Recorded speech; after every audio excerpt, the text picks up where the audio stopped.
Hi, I'm Charlie Saccarelli from Chadwick Optical, and today we're going to be talking about binocular vision dysfunction. Binocular vision dysfunction is your two eyes working together. Well, dysfunction means your two eyes aren't working together like they should or could be, ideally.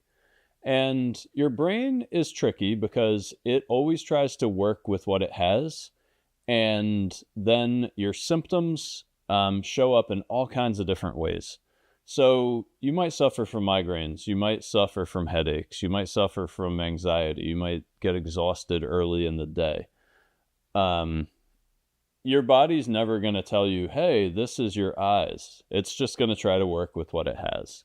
Now, one of the things that your eyes do that you might not realize that they do, and they're doing this every moment that your eyes are open, is if you think about it, chances are you have two functional eyes and you only see one of this video. So what's happening is your eyes are taking in two images and splicing them on top of each other to create one perception, the perception of one image. So if those images are spliced a lot, it takes more effort to join them and process them. And that's kind of what binocular vision dysfunction is your eye saying, is your eyes are having, they're putting a lot of energy into splicing these images and they don't have much energy left over. So binocular vision dysfunction, a lot of times people will not recognize it as such. They'll see it as something else.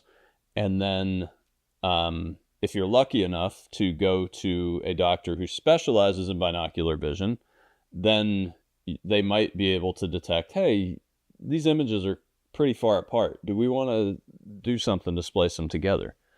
And I would, if you're having migraines, if you're having headaches, if you're having kind of exhaustion and different forms of exhaustion and results, things that result in exhaustion from when your eyes are open, when you're trying to do things, there's a good chance that you're dedicating too much of your brain's resources to your eyes working together.